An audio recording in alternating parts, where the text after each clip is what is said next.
രാവിലെ നമുക്കൊരു 10 മിനിറ്റിനുള്ളിൽ തന്നെ എളുപ്പത്തിൽ ഉണ്ടാക്കിയെടുക്കാൻ പറ്റിയ നല്ലൊരു മുട്ടക്കറി ഉണ്ടാക്കി കാണിച്ചിട്ട് അതും കുക്കറിൽ തന്നെ നമുക്ക് സിമ്പിളായിട്ട് എല്ലാവർക്കും ഉണ്ടാക്കാം കേട്ടോ. ലേഡീസിനും ജെൻസിനും ഒക്കെ ഉണ്ടാക്കിയെടുക്കാൻ പറ്റിയ ഒരു മുട്ടക്കറിയാണ്. അപ്പോൾ ബാച്ചിലേഴ്സിനൊക്കെ ഇത് ട്രൈ ചെയ്ത് നോക്കാട്ടോ. കുക്കറിൽ നല്ല കൊഴുത്ത് നല്ല അടിപൊളി മുട്ടക്കറിയാണ്. ഉണ്ടാക്കാൻ അറിയില്ല ഇനി ആരും പറയരുത് കേട്ടോ. ഒന്ന് ഉണ്ടാക്കി നോക്കാം, അപ്പാരട്ട് രുചിയാണ് കേട്ടോ. അപ്പോൾ ഞാൻ എടുത്ത് വെച്ചേക്കുന്നത് കേട്ടോ ഒരു കുഞ്ഞ് ഒരു 1.5 കഷ്ണം കിഴങ്ങ്, പിന്നെ ഒരു തക്കാളി, നല്ല പഴുത്ത തക്കാളി ഉണ്ടെങ്കിൽ ഒരു കുഞ്ഞ് തക്കാളിയും കൂടി നിങ്ങൾക്ക് എടുക്കാം കേട്ടോ. ഇതുപോലെ ഒന്ന് സ്ക്വയർ കഷ്ണങ്ങളായിട്ട് അരിഞ്ഞ് മാറ്റി വയ്ക്കാം. പിന്നെ നമുക്കുണ്ടല്ലോ ഒരു 1.5 സവാള, പിന്നെ ഇഞ്ചിയും വെളുത്തുള്ളിയും അരിഞ്ഞ് അത് മാറ്റി വയ്ക്കണേ.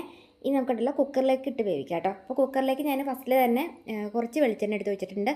ആ കുക്കറിലേക്ക് തന്നെയാണ് ഞാനിപ്പോൾ കടുക് എടുത്ത് പൊട്ടിച്ചേക്കുന്നത്. ഇനി ഉണ്ടല്ലോ ഈ കടുക് പൊട്ടി വന്നതിന് ശേഷം നമുക്കൊരു ഇത്തിരി കറിവേപ്പില അതിലേക്ക് ഇട്ട് കൊടുക്കാം കേട്ടോ.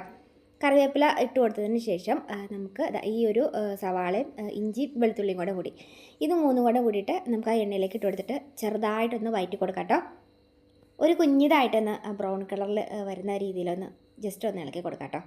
ഇനി ഉണ്ടല്ലോ ഇതിന് സെൻറ്റർ ഭാഗത്ത് നമുക്ക് കുക്കറിൽ ഇട്ട് നീക്കി ആ സവാള മാറ്റി കൊടുത്തിട്ട് നമുക്ക് ഇതുപോലെ ഒരു 1.5 സ്പൂണോളം മല്ലിപ്പൊടി ഇട്ട് കൊടുക്കാം, 1/2 സ്പൂണോളം മഞ്ഞൾപ്പൊടി കേട്ടോ. അതുകൂടി ഇട്ട് കൊടുത്തിട്ട് മല്ലിയുടെ ഒരു മല്ലിക്കുത്തുണ്ടല്ലോ, ഒരു പച്ച കുത്ത്, അത് നമുക്കൊന്ന് അങ്ങോട്ട് മാറുന്ന രീതിയിൽ ഒന്ന് വഴറ്റി കൊടുക്കാം കേട്ടോ. എന്നാലാണ് ആ എണ്ണയിൽ കിടന്ന് ആ മല്ലി അങ്ങോട്ട് മുരിഞ്ഞ് കിട്ടത്തുള്ളൂ. പിന്നെ ഉണ്ടല്ലോ അതിലേക്ക് നമുക്ക് ഒരു സ്പൂണോളം മുളക് പൊടി ഇട്ട് കൊടുക്കാം കേട്ടോ.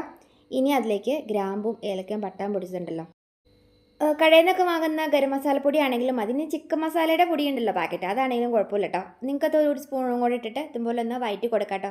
ഇനി ഉണ്ടല്ലോ നമ്മളവിടെ ആ വേവിച്ച് വെച്ചേക്കുന്നതല്ല, നമ്മളവിടെ എടുത്ത് അരിഞ്ഞ് വെച്ചേക്കുന്ന കിഴങ്ങും തക്കാളിയും കൂടെ കൂട്ടിയിട്ട് കുക്കറിലേക്ക് ഇതുപോലെ ഇട്ട് കൊടുക്കണേ.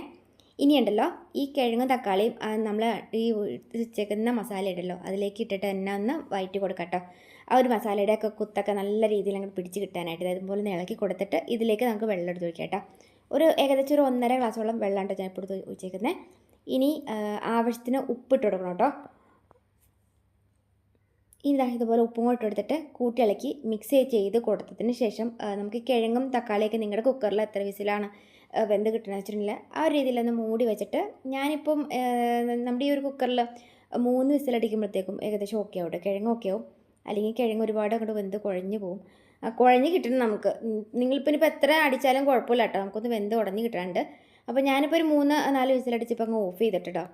ഇതാ നല്ല കളറിൽ നോക്കിയാൽ കറിക്ക് നല്ല മണമായിരിക്കും കേട്ടോ. ഇനി ഇതുണ്ടല്ലോ നമുക്കൊന്ന് ഉടച്ച് കൊടുക്കാം കേട്ടോ.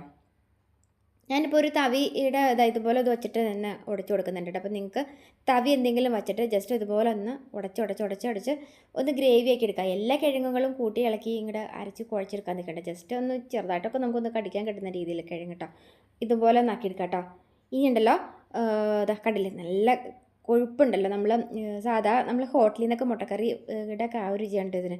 ഇനി ഉണ്ടല്ലോ നമുക്ക് ഇത്തിരി ഇതിന് മുകളിലേക്ക് ഒരു നുള്ള ഗരം മസാലപ്പൊടി കുറച്ചും കൂടെ അങ്ങ് തൂളി കൊടുക്കാം കേട്ടോ. ഇനി നമ്മളുണ്ടല്ലോ കുക്കറിൽ നിങ്ങൾ മുട്ട വേവിച്ച് വെക്കുവാണെങ്കിൽ, കുക്കറിലാണ് നിങ്ങളിട്ട് മുട്ട വേവിക്കുന്നതെങ്കിൽ ഒരു 3-4 വിസിലടുപ്പിച്ചിട്ട് മുട്ട അതൊന്ന് വേവിച്ചെടുത്ത് മാറ്റി വെക്കാം കേട്ടോ. എന്നിട്ട് ശേഷം നമുക്ക് ഇതുപോലെ കുക്കറിലേക്ക് നമുക്ക് ഈ ഒരു കറി ഉണ്ടാക്കിയെടുത്താൽ മതി. അപ്പോൾ നമുക്ക് കറി എല്ലാം റെഡി ആക്കി കഴിയുമ്പം മുട്ട അതിലേക്ക് ഇതുപോലെ ഇട്ട് കൊടുത്താൽ മതി കേട്ടോ.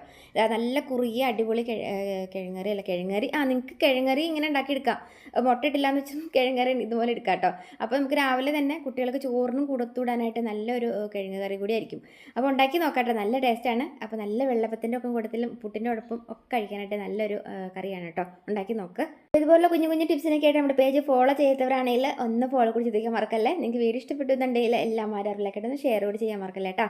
അപ്പോൾ നല്ലൊരു വീണ്ടും കാണാം. ബൈ.